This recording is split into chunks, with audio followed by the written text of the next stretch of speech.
CR कहाँ है? बाकी बच्चे अभी तक क्यों नहीं ज्वाइन कर रहे? काफी टाइम हो गया। मैम लिंक उनको आ ही गया लेकिन ऑनलाइन ही नहीं है कोई भी अभी। क्यों?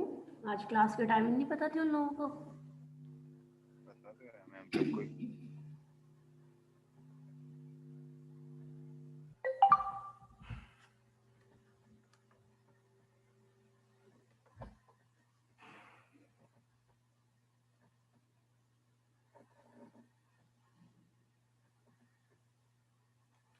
अच्छा, बच्चे जो ज्वाइन हो चुके हैं लास्ट वाले लेक्चर में किसी को कोई इशू?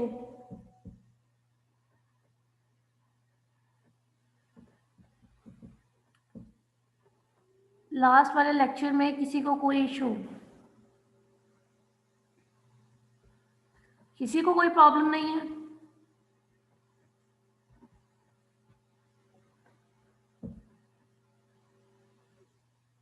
किसी बच्चे को कोई इशू नहीं है कल वाला जो पिछला लेक्चर हुआ है?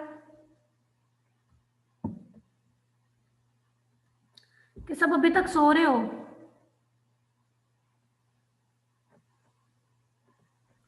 सीआर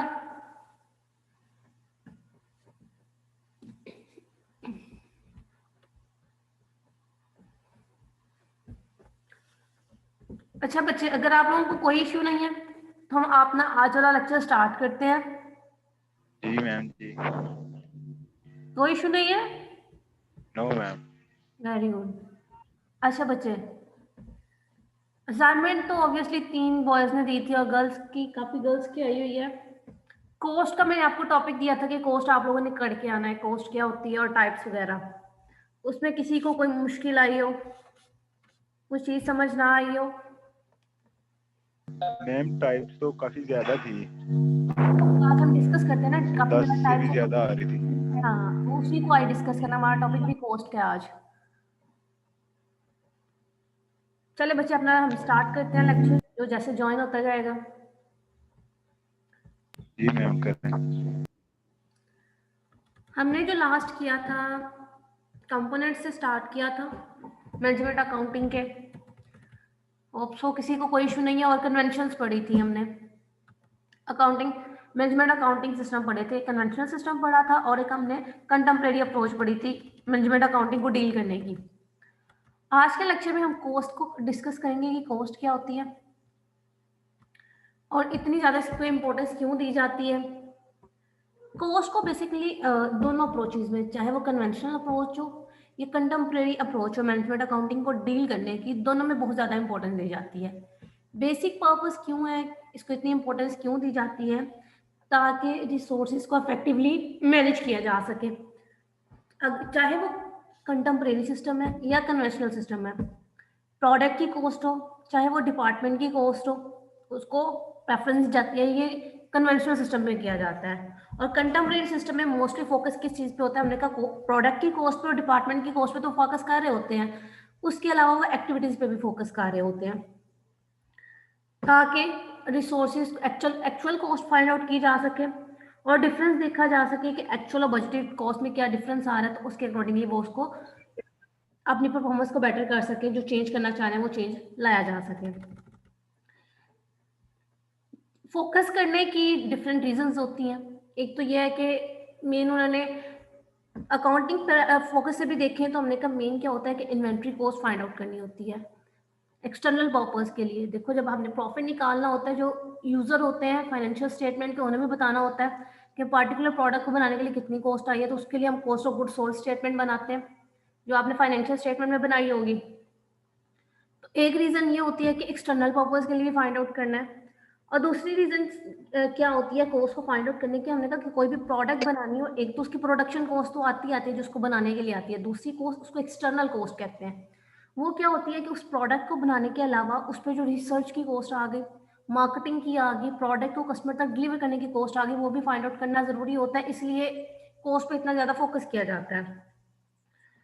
फिर हमने कहा कॉस्ट का डाटा रेडिली अवेलेबल होता है, आप फाइनेंशियल स्टेटमेंट उठा के इन्वेंट्री के through, cost of good sold के थ्रू कॉस्ट फाइंड आउट कर सकते हो।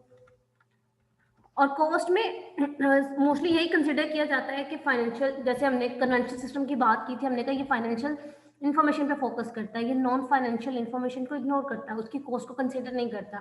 लेकिन अगर कोई भी ऑर्गेनाइजेशन है, कोई भी कंपनी है, उन्होंने अपने बिजनेस को इम्प्रूव करना है, अपने बिजनेस की क्वालिटी बेटर करनी है, तो उन्हें दोनों कॉस्ट को फोकस करना पड़ेगा, चाहे वो फाइनेंशियल कॉस्ट हो चाहे नॉन फाइनेंशियल कॉस्ट हो। फॉर एग्जाम्पल अगर हम हॉस्पिटल की बात करें, हमने कहा एक हॉस्पिटल के लिए फाइनेंशियल कॉस्ट क्या है कि वो अपने एक्सपेंसेस देखेगी, अपने रेवेन्यू देखेगी, उससे अपनी परफॉर्मेंस का भी अंदाजा हो जाएगा, और हमने कहा ये फाइनेंशियल इन्फॉर्मेशन है वो इनको यूज कर सकते हैं।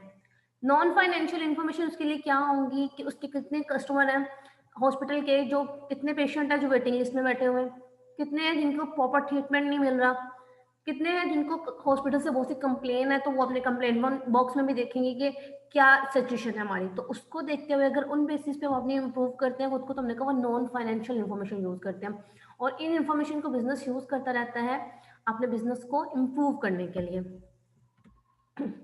ये तो बेसिक था कि हम कॉस्ट को क्यों यूज करते हैं, उसका एम्फोसिस बहुत क्यों देते हैं, क्यों कॉस्ट को प्रेफरेंस दी जाती है या इसको कंसिडर किया जाता है। अब हम बात करते हैं कॉस्ट की क्लासिफिकेशन की, या कॉस्ट को डिफरेंट कैटेगरीज में क्यों डिवाइड करते हैं और किस रीजन या बेस की वजह से इसको डिवाइड करते हैं। यहाँ तक किसी को कोई इश्यू, फिर मैं आगे फर्दर स्टार्ट करूं? कोई इश्यू नहीं है किसी को यहाँ तक?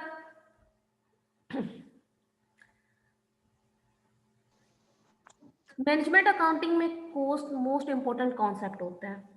क्यों होता है? क्योंकि इसी की बेस पे हम डिसाइड करते हैं कि हमारे जो कस्टमर्स होंगे और शेयर होल्डर होंगे उनकी वैल्यू को कैसे इन्हांस करना है और किस एक्सटेंट तक करना है उनको।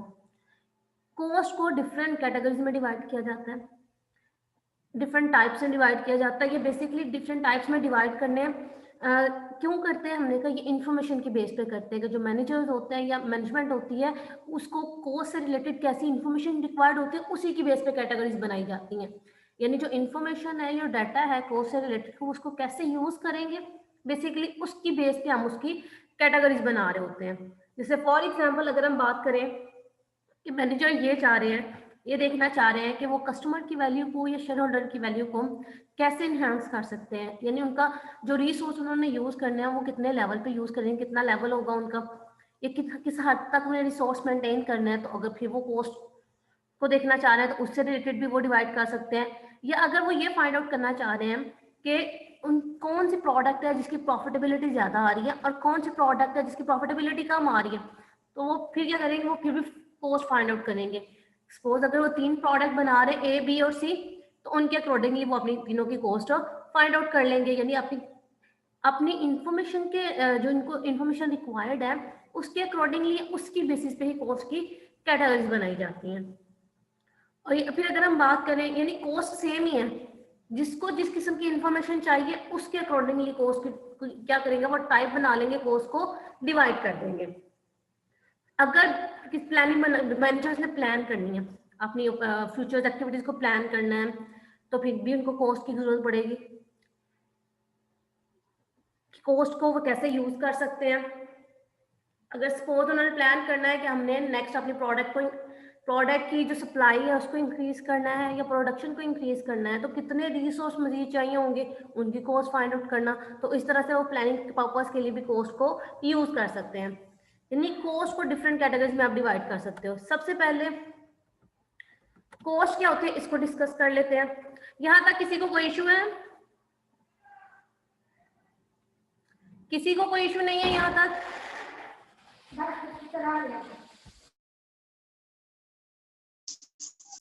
मैम आपकी आवाज कट हो रही है बार बार।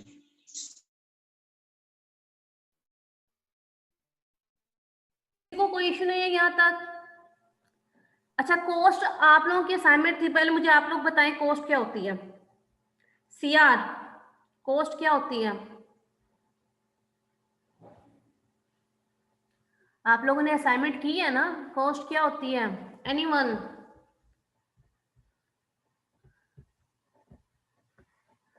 अनम आप बताओ कॉस्ट क्या होती है? कि सभी सो रहे हैं?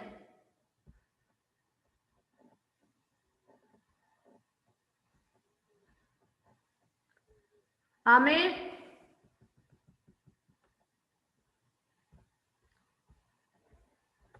आप लोग रिस्पॉन्ड क्यों नहीं कर रहे? मैं आपसे पूछ रही हूँ कॉस्ट क्या होती है, आप लोगों ने हेलो मैम, मैं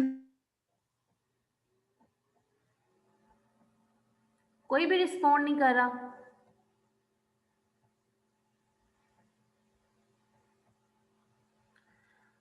कॉस्ट बेसिकली क्या है कि कोई पार्टी किसी भी सोर्स के लिए जो यूज होती है वो कॉस्ट होती है कि हम अपने जो है वो जो हमारे ऑब्जेक्ट होते हैं ऑब्जेक्टिव वगैरह उसको अचीव करने के लिए जो है वो जो है कॉस्ट यूज होती है। फॉर एग्जाम्पल दें। मैम फॉर एग्जांपल मतलब कि किसी भी मैन्युफैक्चरिंग इंडस्ट्री में चले जाए, वहां पे अगर कोई हम मतलब इन्वेस्ट करेंगे तो हमें इनपुट मिलेगी, जब तक हम आउटपुट नहीं देंगे तो हमें जो है वो इनपुट नहीं मिलेगी। ठीक है, कुछ हद तक। और सीआर सो रहा है। अच्छा जी, कॉस्ट बेसिकली क्या होती है? कोई भी ऑर्गेनाइजेशन होती है उसने अपना कोई ऑब्जेक्टिव अचीव करना होता है। सपोज अगर हम कहें कि मैन्युफैक्चरिंग इंडस्ट्री है, जैसे अभी आपने बात की, क्या मैन्युफैक्चर कर रहे हैं? हमने कहा शू मैन्युफैक्चरिंग इंडस्ट्री है। उन शूज को बनाने के लिए ऑब्वियसली उन शूज को बनाने के लिए कंपनी कुछ इन्वेस्ट करेगी, कुछ रिसोर्सेज देगी। पर्पस क्या था? शू बनाना और उसको सेल करना, वो पार्टिकुलर ऑब्जेक्टिव था ऑर्गेनाइजेशन का। तो अपने को उस ऑब्जेक्टिव को अचीव करने के लिए जितने रिसोर्सेज आप गिव अप करते जाओगे उसे हम कॉस्ट कहेंगे। सपोज जैसे हमने कहा शू बनाना था, उसके लिए आप रॉ मटेरियल खरीदोगे, आप मशीनरी लोगे, लैंड बाय करोगे, बिल्डिंग बनाओगे, आप लोग हायर करोगे। हमने कहा इन सारे कामों को करने के लिए आपने डिफरेंट रिसोर्सेज लगाए, पैसा इन्वेस्ट किया ना। तो हमने कहा ये जितने भी रिसोर्सेज लगाए हैं, पार्टिकुलर ऑब्जेक्टिव क्या था हमारा कि हमने शूज मैन्युफैक्चर करने थे, शूज बनाने थे। ये तो जितने भी आपने रिसोर्सेज लगाए हैं उस पार्टिकुलर ऑब्जेक्टिव्स को अचीव करने के लिए, उस सबको हम कॉस्ट का नाम देते हैं। अकाउंटिंग में नॉर्मली कॉस्ट हम मॉनेटरी टर्म में मेजर करते हैं। मॉनेटरी टर्म क्या, जिनको मनी की फॉर्म में रिकॉर्ड किया जा सकता है। जैसे हमने कहा था, देखो हमने अकाउंटिंग की अगर बात करें तो आप लोगों ने वहां पे एसेट का कॉन्सेप्ट भी पढ़ा हुआ है, एक्सपेंसेस का भी पढ़ा हुआ है, फाइनेंशियल अकाउंटिंग। एसेट क्या था? हमने कहा रिसोर्स होते हैं कंपनी के। और एक्सपेंस क्या है? हमने कहा आपने जो रिसोर्स इंकर किए हैं, अगर उनका बेनिफिट करंट ईयर्स में आपने ऑब्टेन कर लिया तो उनको आप एक्सपेंसेस का नाम देते थे। यानी अपनी रेवेन्यू को कमाने पे जितनी कॉस्ट आई उनको एक्सपेंसेस कहते हैं। कॉस्ट का नॉर्मली हम दो कैटेगरीज में डिवाइड कर देते हैं जनरली। एक हम एसेट का नाम दे देते हैं, एक एक्सपेंस का नाम दे देते हैं। एसेट क्या है? हमने कहा ये वो कॉस्ट होती है, इससे अगर आप वो ऑब्जेक्ट्स खरीदो या वो आइटम खरीदो जिनका बेनिफिट 1 साल से ज्यादा है, जिसको नॉर्मली हम करंट अकाउंटिंग पीरियड कहते हैं, 1 ईयर्स होता है नॉर्मली। हमने कहा अगर आपने ऐसी आइटम्स खरीदी हैं, ऐसे ऑब्जेक्ट्स खरीदे हैं जिनका बेनिफिट 1 साल से ज्यादा है, तो हम उस कॉस्ट को ऐसे रिकॉर्ड कर देते थे। जैसे सपोज हमने अगर लैंड खरीदी है ये भी कॉस्ट, ये भी खर्चा है, लेकिन हमने कहा क्योंकि इनका बेनिफिट 1 साल से ज्यादा होता है तो इसको हम एज अ एसेट रिकॉर्ड करते जाते हैं। और वो जैसे जैसे वक्त गुजरता जाता है हम इन एसेट को यूज करते जाते हैं, ये एसेट एक्सपेंसेस में कन्वर्ट होते जाते हैं। सपोज जब हमने कहा मशीन को यूज करते रहते हैं तो हर साल उसकी वैल्यू डिक्रीज होती रहती है, जितना हम उसको यूज करते रहते हैं उसको डेप्रिसिएशन का नाम देके हम एक्सपेंसेस के हेड में लिख देते थे। दूसरी बात हमने कहा कि वो एक्सपेंसेस या वो कॉस्ट जिनका बेनिफिट 1 साल से कम होता है उसको हम ऐसे रिकॉर्ड नहीं करते, उसको हम डायरेक्ट एक्सपेंसेस रिकॉर्ड कर देते हैं। एक्सपेंसेस की डेफिनेशन अगर आपको याद हो तो हमने पढ़ा था, ये वो कॉस्ट होती है जो रेवेन्यू को कमाने पे आती है, रेवेन्यू को जनरेट करने पे जो कॉस्ट इनकर कर रहे होते हैं। है ये भी कॉस्ट, लेकिन हमने कहा ये वो कॉस्ट है जिसका बेनिफिट 1 साल के अंदर अंदर खत्म हो जाएगा, आप 1 साल में उसको यूज कर लोगे। जैसे फॉर एग्जाम्पल आपने सेल्स में रखा हुआ था अपने प्रोडक्ट को, शूज को सेल करने के लिए, उसको जो सैलरीज दो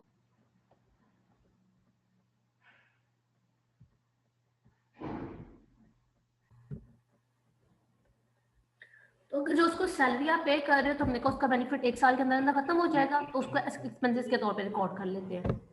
तो कॉस्ट क्या है? बेसिकली रिसोर्स है जो आप ऑब्जेक्टिव्स को अचीव करने के लिए इंकर करते हो, गिव अप मैम करते आपका नेट बहुत ज्यादा इशू कर रहा है। हो। बच्चे वो नेट में इशू आ रहा है थोड़ा सा।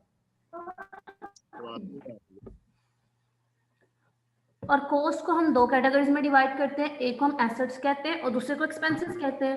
एसेट्स वो कॉस्ट होती हैं जिनका बेनिफिट हमें 1 साल से ज्यादा हो, उनको एसेट्स कहते हैं। जैसे अगर आप इन्वेंट्री की बात करो, इन्वेंट्री क्या होती है? हमने कहा ये वो चीजें होती हैं जो बेचने के लिए आप बनाते हो, लेकिन हमने कहा कि क्योंकि सारी 1 साल में नहीं बिक जाती तो कुछ स्टोर हो जाती है, तो सबको आप पहले एसेट रिकॉर्ड कर लेते हो इन्वेंट्री के नाम से।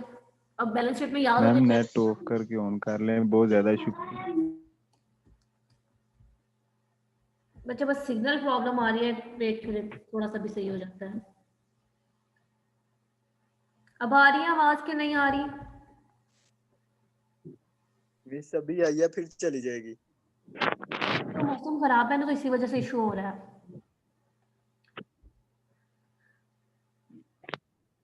ओके, कॉस्ट को फिर हमने कहा दो कैटेगरीज में डिवाइड कर देते हैं। मैं दोबारा रिपीट कर देती हूँ जो मैंने पहले कहा है। कॉस्ट क्या है? बेसिकली अपने ऑब्जेक्टिव्स को अचीव करने के लिए जो रिसोर्स आप गिव अप करते हो, वो कॉस्ट है। कॉस्ट को नॉर्मली दो कैटेगरीज में डिवाइड कर देते हैं। एक को हम एसेट्स कह देते हैं, दूसरे को एक्सपेंसेस कह देते हैं। एसेट कौन सी कॉस्ट होती है? हमने कहा ये वो कॉस्ट होती है जिनका बेनिफिट हमें 1 साल से ज्यादा के लिए होता है, तो उस कॉस्ट को एज एसेट के तौर पर रिकॉर्ड कर देते हैं। और जैसे जैसे एसेट कंज्यूम होता जाता है, उसको कॉस्ट में, एक्सपेंसेस में कन्वर्ट करके हम एक्सपेंसेस के तौर पे रिकॉर्ड करते जाते हैं। एक्सपेंसेस वो कॉस्ट होती है जिनका बेनिफिट 1 साल से कम अरसे के लिए होता है, तो उसे हम एक्सपेंसेस रिकॉर्ड करते हैं। जैसे फॉर एग्जांपल मैंने भी आपको बताया कि हमने बिल्डिंग खरीदी है, तो नॉर्मली इसका बेनिफिट 1 साल से ज्यादा के लिए होता है, तो इसको हम एज अ एसेट रिकॉर्ड करते हैं। जैसे जैसे बिल्डिंग यूज करते जाते हैं, हमने कहा डेप्रिसिएशन के तौर पे उसकी वैल्यू कम होती जाती है, तो डेप्रिसिएशन के हेड में निकाल के हम उसको एक्सपेंसेस में डालते जाते हैं, उसकी जितनी वैल्यू हम यूज कर लेते हैं, जितनी या डिक्रीज होती जाती है। यहाँ तक किसी को कोई इशू?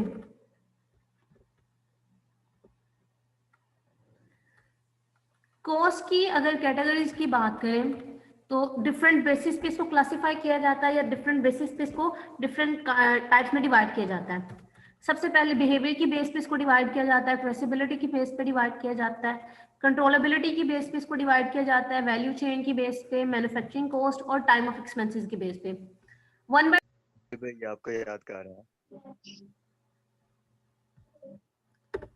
मुझे लगता है कि सिग्नल की वजह से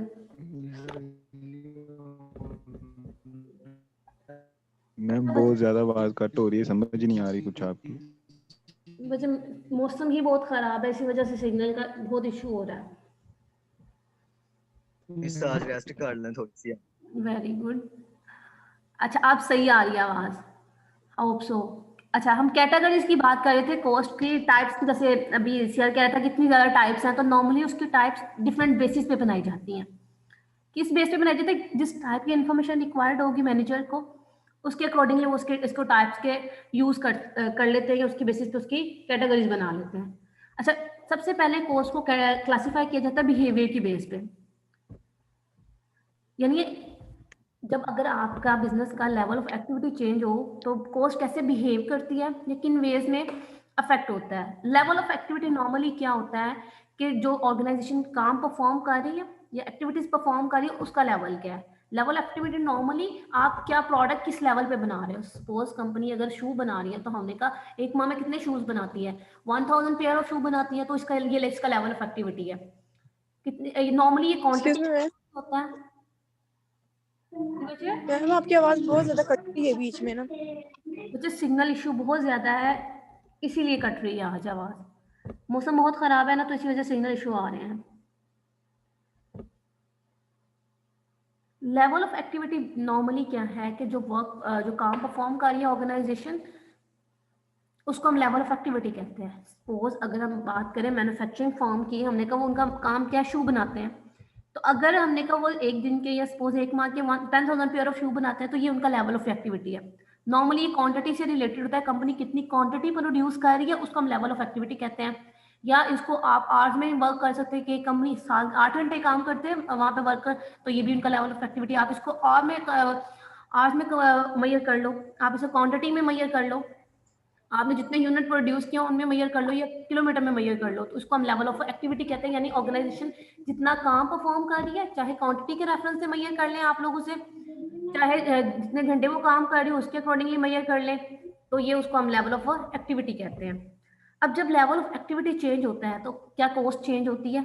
नॉर्मली हमने कहा दो तरह की कॉस्ट होते हैं। लेवल ऑफ अगर एक्टिविटी करें तो कॉस्ट को दो कैटेगरी में डिवाइड करते हो। एक हम वेरिएबल कॉस्ट कहते हैं, कॉस्ट कहते हैं।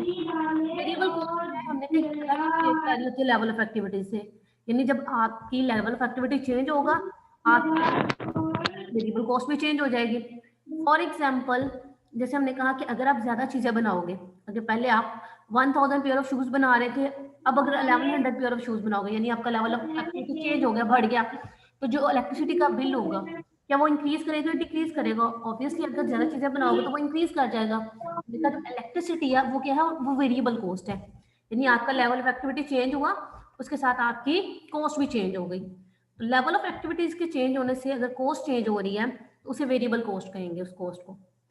या फॉर एग्जाम्पल अगर हमने कहा कि हमें पहले हम 10,000 बनाते थे और हमें 10,000 प्रोडक्ट बनाते थे और हमें जो मटेरियल रिक्वायर्ड होता था वो 900 kg था।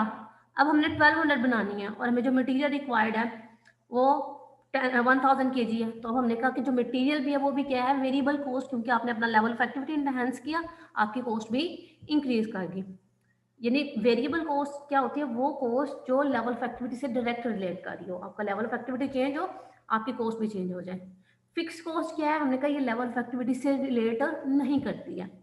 चाहे आपका लेवल ऑफ एक्टिविटी इंक्रीज करे चाहे डिक्रीज करे, आपकी कॉस्ट चेंज नहीं होगी। चाहे आप 1000 चीजें बना लो, चाहे आप 2000 बना लो, ये वो कॉस्ट होती है जो चेंज नहीं होती, ये फिक्स रहती है, इसलिए इसे फिक्स कॉस्ट कहते हैं। जैसे फॉर एग्जांपल अगर आपने जो प्लांट है वो रेंट पे लिया हुआ है, आप चाहे तो 1000 चीजें बना के सेल करो, चाहे प्लांट में 2000 चीजें बनाओ, क्या आपका रेंट की वैल्यू चेंज होगी? ऑब्वियसली नहीं, जितना फिक्स किया हुआ है। सपोज हमने कहा था कि हम 10,000 पर मंथ रेंट पे करेंगे, तो वो 10,000 ही पे करना पड़ेगा, चाहे आप 1000 चीजें उसमें बना लो, चाहे बिल्कुल भी मत बनाओ, चाहे 2000 बना लो, चाहे प्रोडक्शन रोक दो, फिक्स कॉस्ट आपको देनी ही देनी। जबकि अगर आपका लेवल ऑफ एक्टिविटी जीरो हो जाए तो आपकी वेरिएबल कॉस्ट जीरो हो जाती है, लेकिन फिक्स कॉस्ट हर हाल में पे करनी पड़ती है। ये थी बिहेवियर के अकॉर्डिंगली उसकी, अगर आपको कैटेगराइज करें। फिर हम कहते हैं कि हम कॉस्ट को एक और वेज में भी कैटेगराइज करते हैं, डायरेक्ट और इनडायरेक्ट कॉस्ट। ये हमने किया था उसको बिहेवियर के अकॉर्डिंगली। जब ट्रेसेबिलिटी के अकॉर्डिंगली कॉस्ट को डिवाइड करते हैं, दो कैटेगरीज में डिवाइड करते हैं, एक को डायरेक्ट कॉस्ट कहते हैं, दूसरे को इनडायरेक्ट कॉस्ट कहते हैं। सबसे पहले डायरेक्ट कॉस्ट क्या होती है, हमने कहा जो डायरेक्टली आपकी कॉस्ट ऑब्जेक्ट से रिलेटेड होती है, जिसको आप मेजर कर सकते हो, स्पेसिफिकली बता सकते हो कि इस पार्टिकुलर ऑब्जेक्ट को बनाने के लिए कितनी कॉस्ट आई है। कॉस्ट ऑब्जेक्ट क्या है, बेसिकली जिसकी कॉस्ट आप मेजर करना चाह रहे हो उसे कॉस्ट ऑब्जेक्ट कहते हैं। सपोज अगर मैं एक बुक की कॉस्ट निकालना चाह रही हूँ तो मेरे लिए बुक क्या है, कॉस्ट ऑब्जेक्ट है। और उस बुक को बनाने में डिफरेंट चीजें लगी है, उसको बनाने के लिए मुझे पेपर रिक्वायर्ड होगा, मुझे इंक रिक्वायर्ड होगी, ठीक है। और हमने कहा ये जो पेपर रिक्वायर्ड था, ये इंक रिक्वायर्ड थी, ये सारी क्या है, अगर मैं इनकी कॉस्ट निकालूंगी तो इजीली फाइंड आउट कर सकते हैं ना कि इस पार्टिकुलर बुक को बनाने के लिए कितने पेज लगे थे, कितनी इंक रिक्वायर्ड थी। तो हमने कहा ये सारे क्या होंगे, ये डायरेक्ट कॉस्ट होगी। किसी को ऑब्जेक्ट की कॉस्ट जिसको ट्रेस कर सके, फाइंड आउट कर सके कि इस पार्टिकुलर ऑब्जेक्ट को बनाने पे कितनी कॉस्ट आई है, उसे डायरेक्ट कॉस्ट कहते हैं। जैसे भी मैंने आपको बुक की एग्जांपल दी, बुक हमारे लिए कॉस्ट ऑब्जेक्ट होगा, यानी जिसकी कॉस्ट आप मेजर करना चाह रहे हो उसको कॉस्ट ऑब्जेक्ट कहते हैं। अब मैं अगर ये बताना चाहूँ कि इस बुक की डायरेक्ट कॉस्ट कितनी है, यानी पेपर बनाने पे कितने पैसे लगे, इंक कितना रिक्वायर्ड था, तो हमने कहा ये सारी क्या होंगी, ये डायरेक्ट कॉस्ट है। लेकिन अगर मैं बात करूं कि हाँ देखो एडिटर होता है, हमने कहा वो हर बुक, एक बुक के अलग अलग एडिटिंग कर रहा होता है, लेकिन उसको क्योंकि हम सैलरी पे कर रहे होते हैं एडिटर को इकट्ठी। अब मैं कहूँ कि एक पार्टिकुलर बुक की एडिटिंग पे एडिटर को कितने पैसे दिए, हमने कहा ये ट्रेस करना मुश्किल होगा, थोड़ा डिफिकल्ट होगा कि हम तो उसको एज अ सैलरी के तौर पे पैसे दिए थे, चाहे वो जितनी हमने बुक्स बनाई थी सब एडिट करेगा। एक इंडिविजुअल बुक की एडिटिंग की कॉस्ट निकाला थोड़ा डिफिकल्ट होता है, तो हम कहते हैं कि वो क्या होगी, वो इनडायरेक्ट कॉस्ट होगी, जिसको डायरेक्ट ट्रेस आउट ना किया जा सके, डायरेक्टली आप फाइंड ना कर सके कि इस पार्टिकुलर प्रोडक्ट के लिए कितनी कॉस्ट थी, तो उसे हम इनडायरेक्ट कॉस्ट कहते हैं, जिसे हम डायरेक्टली मेजर ना कर सके।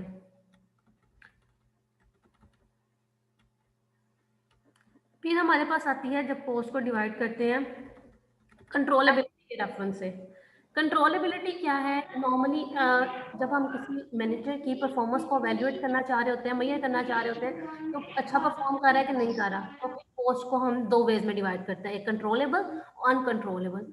कंट्रोलेबल क्या है, हमने कहा जिनको जो मैनेजर कंट्रोल कर सके, कॉस्ट के लेवल को जो वो कंट्रोल कर सकता है उसे हम कंट्रोलेबल कहते हैं। जो हमने कहा कॉस्ट के लेवल को जो वो इन्फ्लुएंस कर सकता है वो कंट्रोलेबल कॉस्ट होगी, और जिस कॉस्ट को मैनेजर इन्फ्लुएंस नहीं कर सकता वो अनकंट्रोलेबल कॉस्ट होती है। जैसे फॉर एग्जांपल अगर हम बात करें मैकडॉनल्ड रेस्टोरेंट की बात करें कि उसमें जो क्वांटिटी ऑफ फूड, कितनी चीज़ें बनेंगी, ये मैनेजर कंट्रोल कर सकता है ना, बता सकते हैं कि हम 10 चीजें ऑफर करेंगे या 5 चीजें कितनी क्वांटिटी ऑफर करेंगे। हमने कहा ये कंट्रोलेबल कॉस्ट है। और अगर बात करें कि जो मटेरियल खरीदना है उसकी प्राइस, हमने कहा मटेरियल तो आपने सप्लायर से खरीदना है, उसकी प्राइस तो मैनेजर कंट्रोल नहीं कर सकता ना, वो तो सप्लायर डिसाइड करेगा, वो आपको बताएगा मैं कितने की आपको चीजें बेच सकता हूँ, तो वो कॉस्ट जो होगी उस मटेरियल की कॉस्ट वो अनकंट्रोलेबल होगी।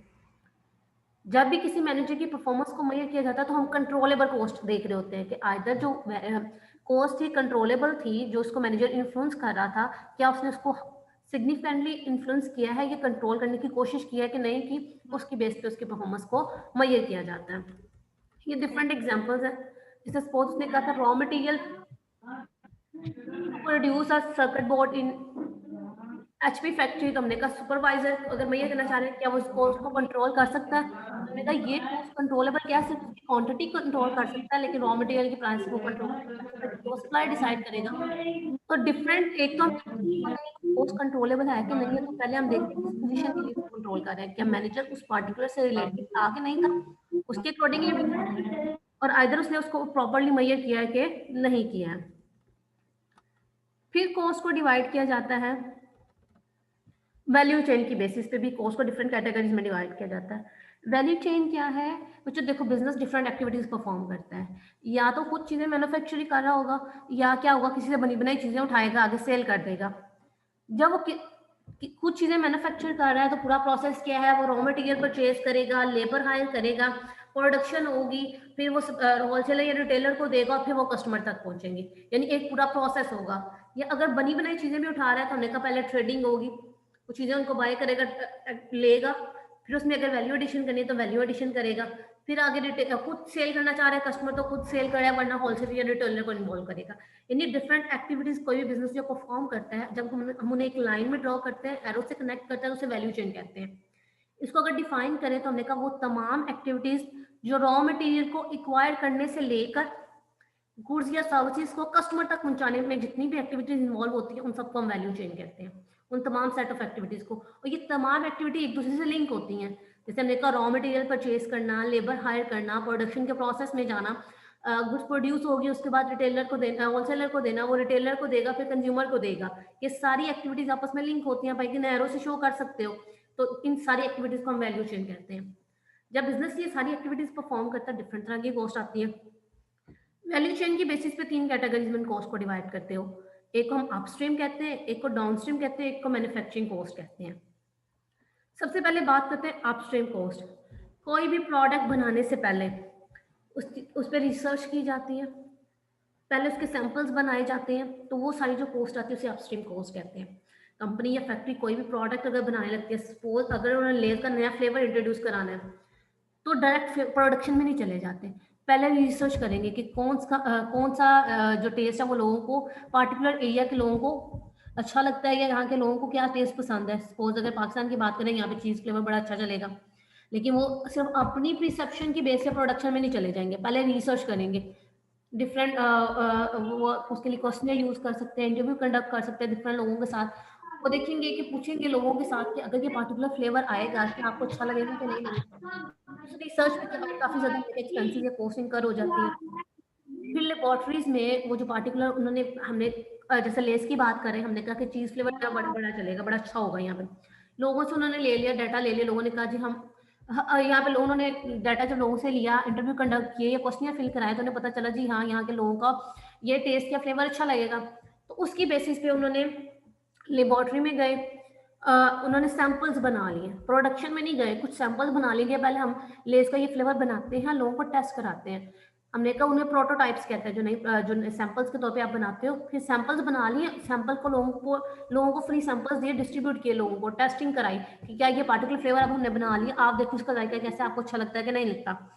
अच्छा, वो उन्होंने टेस्ट कराया, वो सारा प्रोसेस रिसर्च से लेके सैंपल बनाने तक, हमने कहा इस सारे प्रोसेस में कॉस्ट लगती है, आपने लोगों को रिसर्च किया, क्वेश्चनर दिए या इंटरव्यू कंडक्ट किया या ऑब्जर्व किया, तो हमने कहा वो भी सारा लेंथी प्रोसेस है और इस पर टाइम लगता है। फिर लेबोरेटरीज बनाना और सैंपल डेवलप करना, ये सारे पे जितनी कॉस्ट लगती है इसको हम अपस्ट्रीम कॉस्ट कहते हैं, यानी रिसर्च एंड डेवलपमेंट से रिलेटेड कॉस्ट क्या है, ये अपस्ट्रीम है। अब आपने अपस्ट्रीम कॉस्ट कर ली, आपने इसमें नॉर्मली अपस्ट्रीम कॉस्ट में और क्या क्या कॉस्ट आ जाती हैं, आपकी डिजाइनिंग कॉस्ट, यानी आपकी प्रोडक्ट का डिजाइन कैसा होगा उससे रिलेटेड, प्रोडक्ट के डिजाइन से भी रिलेटेड और डिजाइनिंग प्रोसेस से भी रिलेटेड, यानी मशीनरी में पहले क्या काम परफॉर्म करेगी, फिर दूसरा क्या मशीनरी का प्रोसेस भी डिजाइन करना, प्रोडक्ट का भी डिजाइन करना और मशीनरी का प्रोसेस भी डिजाइन करना, ये भी इसमें इंक्लूडेड होती है।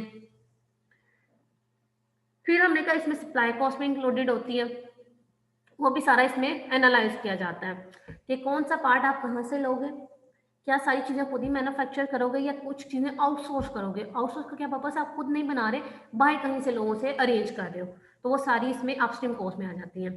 जब आपने अपस्ट्रीम कॉस्ट इंकर कर ली, उसके पास हमारे पास आती है प्रोडक्शन कॉस्ट, अब आप प्रोडक्शन में चले जाते हो। पहले हमने सैंपल्स वगैरह टेस्ट कर लिए, हमने सारा कुछ कर लिया, अब क्या है प्रॉपर्ली प्रोडक्ट को बनाने स्टार्ट कर दी हमने, जो भी रिसोर्स रिक्वायर्ड था प्रोडक्ट को बनाने के लिए सबको असेंबल किया और प्रोडक्शन स्टार्ट कर दी। प्रोडक्शन से रिलेटेड बना, मैन्युफैक्चरिंग से रिलेटेड जितनी भी कॉस्ट होगी उसे हम प्रोडक्शन कॉस्ट करेंगे। मैन्युफैक्चरिंग बिजनेस में नॉर्मली से मैन्युफैक्चरिंग कॉस्ट या फैक्ट्री कॉस्ट के नाम से भी किया जाता है। फिर उसके बाद हमारे पास आती है डाउन स्ट्रीम कॉस्ट। देखो एक तो चीजें बना ली, पहले चीजें बनाने से पहले की कॉस्ट थी, चीजें बन गई, अब चीजों को कस्टमर को डिलीवर भी तो कर रहे हैं, उस कस्टमर तक डिलीवर करने के लिए जो यानी प्रोडक्शन होने के बाद से लेकर कस्टमर को फिजिकली डिलीवर करने तक जितनी भी कॉस्ट होती है उसे डाउनस्ट्रीम कॉस्ट कहते हैं। उसमें आपकी मार्केटिंग की कॉस्ट आ जाती है, आपके डिस्ट्रीब्यूशन की कॉस्ट आ जाती है, कस्टमर सर्विस की, ये सारी कॉस्ट इंक्लूडेड होती है।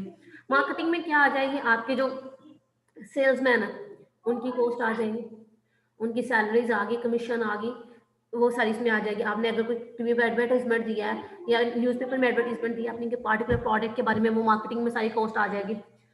फिर हमने कहा आप प्रोडक्ट को डिस्ट्रीब्यूट करना है, डिफरेंट स्टोर्स में देना है, शिपिंग के अगर थ्रू आप कर रहे हो तो वो सारी भी कॉस्ट है, वो भी डाउनस्ट्रीम कॉस्ट में वो भी इंक्लूडेड होंगी। फिर कस्टमर सर्विस है, आप अपने कस्टमर को कस्टमर सर्विस में नॉर्मली वो कॉस्ट इंक्लूडेड होती है, कस्टमर आपसे इंक्वायरी कर रहे हैं अपनी पार्टिकुलर प्रोडक्ट के बारे में, आपसे पूछ रहे हैं, तो वो सारी उसके बारे में पूछ रहे हैं। और जब आपने सर्विस देने के बाद समटाइम कुछ ऑर्गेनाइजेशन वारंटीज देती हैं, तो वो सारी कॉस्ट डाउनवर्ड स्ट्रीम कॉस्ट में इंक्लूडेड होती है। इसको अगर हम एक डायग्राम से प्रोसेस करें तो हमने कहा ये सारी कॉस्ट को रिसर्च एंड डेवलपमेंट, डिजाइन और सप्लाई तक जितनी भी कॉस्ट होगी वो अपस्ट्रीम होगी। नॉर्मली हमने कहा ये प्रोडक्ट बनने से पहले होती है। मैन्युफैक्चरिंग या प्रोडक्शन कॉस्ट ये नॉर्मली प्राइमरी प्रोसेस होता है और ये गुड्स प्रोड्यूस होना शुरू हो गई। हमने कहा गुड्स की प्रोडक्शन के बाद गुड्स को डिस्ट्रीब्यूशन भी तो करनी है, उसमें मार्केटिंग, कस्टमर सर्विस और ये सारी कॉस्ट होंगी, ये डाउन स्ट्रीम कॉस्ट होगी। और ये जो 3 टाइप्स हैं वे वैल्यू चेन के अकॉर्डिंगली उसकी टाइप्स हैं। फिर हमने कहा कॉस्ट को डिवाइड करते हैं मैन्युफैक्चरिंग या प्रोडक्शन के बेसिस पे भी कॉस्ट को डिवाइड किया जाता है। उसको 2 कैटेगरीज में डिवाइड करते हैं कि उनको मैन्युफैक्चरिंग कॉस्ट कहते हैं और दूसरे को नॉन मैन्युफैक्चरिंग कॉस्ट कहते हैं। मैन्युफैक्चरिंग कॉस्ट के हमने का जो फैक्ट्री से रिलेटेड है, जो पार्टिकुलर प्रोडक्ट की प्रोडक्शन से रिलेटेड जितनी भी कॉस्ट होगी उसे हम मैन्युफैक्चरिंग कॉस्ट कहेंगे। हमने कहा जो डायरेक्ट फैक्ट्री से रिलेटेड नहीं है, यानी प्रोडक्शन से रिलेटेड नहीं है, लेकिन इससे रिलेटेड है, पूरे प्रोसेस से रिलेटेड है, वो नॉन मैन्युफैक्चरिंग कॉस्ट होगी। मैन्युफैक्चरिंग कॉस्ट 3 तरह की होती है, एक को डायरेक्ट मटेरियल कहते हैं, डायरेक्ट लेबर और मैन्युफैक्चरिंग ओवरहेड कहते हैं।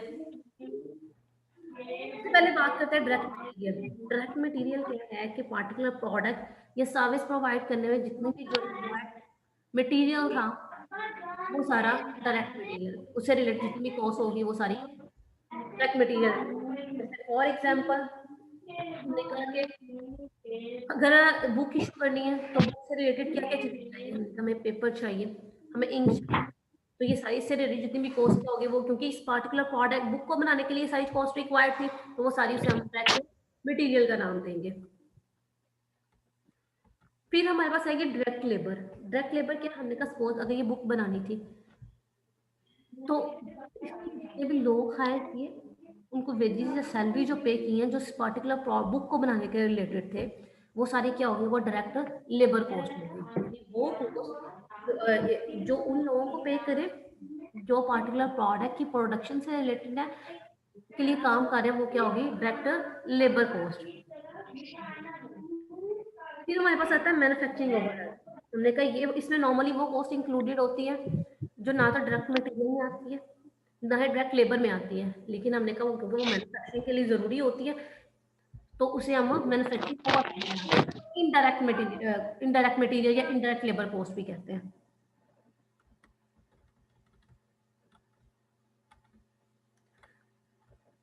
फिर इसके बाद हमारे पास आती है अच्छा, प्राइम कॉस्ट का नॉर्मली क्या है कि प्राइम कॉस्ट क्या होती है, आप डायरेक्ट लेबर और डायरेक्ट मटेरियल के कॉस्ट को ऐड कर दो तो वो प्राइम कॉस्ट होगी, और अगर आप फैक्ट्री ओवरहेड और डायरेक्ट लेबर की कॉस्ट को ऐड अप करोगे तो उसको कन्वर्जन कॉस्ट भी कहते हैं नॉर्मली। फिर हमारे पास कॉस्ट को एक और कैटेगरी में डिवाइड करते हैं, प्रोडक्ट कॉस्ट, एक और बेसिस पे। प्रोडक्ट कॉस्ट क्या है, हमने कहा नॉर्मली मैनेजर ये जानना चाह रहे होते हैं कि इस पार्टिकुलर प्रोडक्ट को बनाने में हमारी कितनी कॉस्ट आई है, ये सर्विस प्रोवाइड करने में हमारी कितनी कॉस्ट आई है, तो उसे प्रोडक्ट कॉस्ट कहते हैं। प्रोडक्ट कॉस्ट का नॉर्मली पर्पस क्या होता है कि एक तो आपने प्रॉफिटेबिलिटी डिसाइड करनी होती है कि आइदर अगर इस प्रोडक्ट को बनाने पे हमारी कॉस्ट 1000 आ रही है तो क्या ये हमारे लिए प्रॉफिटेबल है कि नहीं है इस प्रोडक्ट को बनाना या नहीं बनाना, ये डिसाइड करने के लिए, और या ये भी डिसाइड करने के लिए कि हो सकता है कि हम इसे खुद ना बनाएं, कहीं से बनी बनाई उठाएं और आगे सेल कर दें, तो इसके लिए भी प्रोडक्ट कॉस्ट इंपॉर्टेंट होती है। ये बता रही होती है कि इस पार्टिकुलर प्रोडक्ट को खुद बनाए या कहीं से बनी बनाई उठाए, और ये आइदर इसको बनाना हमारे लिए प्रॉफिटेबल है कि नहीं है, और नॉर्मली यूज की जाती है प्रॉफिट फाइंड आउट करने के लिए, इनकम स्टेटमेंट के लिए और बैलेंस शीट के लिए आप इसको यूज करते हो। फाइनेंशियल रिपोर्टिंग पर्पस के लिए भी इसे यूज किया जा रहा होता है, क्योंकि बैलेंस शीट में कॉस्ट ऑफ गुड्स सोल्ड हमें लिखनी होती है, तो हमने कहा उसमें भी ये हेल्प आउट कर रही होती है। बेसिकली अगर प्रोडक्ट कॉस्ट को हम डिफाइन करें तो कहते हैं कि कोई भी आपने प्रोडक्ट खुद मैन्युफैक्चर करनी है या कहीं से बनी बनाई चीज उठा के उससे सेल करना है, तो उसको बनाने पे जो कॉस्ट आएगी उसे प्रोडक्ट कॉस्ट कहेंगे। फिर हमारे पास आता है सेकंड वन, इसी से रिलेटेड है। अच्छा, प्रोडक्ट कॉस्ट के साथ एक और कॉन्सेप्ट इंक्लूडेड होता है, इन्वेंट्रीएबल कॉस्ट। देखो समटाइम प्रोडक्ट आप मैन्युफैक्चर कर रहे हो या कहीं से बनी बनाई चीजें उठा रहे हो तो वो फौरन सेल नहीं हो जाती, आपको उनको कुछ टाइम पीरियड के लिए स्टोर करना पड़ता है, उनकी स्टोरेज करनी पड़ती है। तो हमने कहा जब उनको स्टोर करना पड़ता है उस पर भी कॉस्ट आती है, तो उसे इन्वेंट्री होती है ना, हमने कहा इन्वेंट्री क्या है, नॉर्मली ये वो चीज़ होती है जो बिकती नहीं है, हो सकता कुछ टाइम पीरियड के बाद हमने उनको स्टोर कर देंगे, कुछ टाइम पीरियड के बाद इनको सेल कर देंगे, अभी नहीं बिकी, तो हमने कहा उसकी भी कॉस्ट पड़ती है। तो प्रोडक्ट कॉस्ट में समटाइम इन्वेंट्री कॉस्ट भी रिलेटेड होती है कि अगर आपकी प्रोडक्ट फर्म सेल नहीं हुई तो आप उनको स्टोर कर दो, और उसके बाद जब उनकी आपको लगेगा कि मार्केट में डिमांड है तो फिर उनको सेल कर दो। फिर हमने कहा कि प्रोडक्ट कॉस्ट के साथ एक और कॉन्सेप्ट होता है टाइम से रिलेटेड पीरियड कॉस्ट। ये वो तमाम कॉस्ट होती हैं जो प्रोडक्ट कॉस्ट में शामिल नहीं होती हैं। नॉर्मली हमने कहा कि इनको इसकी एग्जांपल की अगर बात करें, नॉर्मली ये डायरेक्टली रिलेटेड नहीं होती हैं, या ये वो कॉस्ट होती हैं जिनका बेनिफिट एक साल के अंदर अंदर कंज्यूम हो जाता है। जैसे इसमें आपकी जो सेल स्टाफ था उसकी सैलरीज आ गई, एडवर्टीजमेंट एक्सपेंस आ गए, तो ये वो चीज़ें थी जिनका एक्सपेंसेस या जिनका बेनिफिट एक साल के अंदर अंदर कंज्यूम हो जाए तो उसे हम पीरियड कॉस्ट कहते हैं। जैसे आपको याद हो कि जब फाइनेंशियल स्टेटमेंट बनाई थी आप लोगों ने, प्रॉफिट एंड लॉस स्टेटमेंट, तो उसमें सेलिंग एक्सपेंसेस भी लिखे थे, एडवर्टीजमेंट एक्सपेंसेस भी लिखे थे। सेलिंग क्या थे, नॉर्मली हमने कहा गुड को सेल करने से रिलेटेड, जैसे एडवर्टीजमेंट के आ गए, डिस्ट्रीब्यूशन के आ गए, तो सेलिंग एक्सपेंस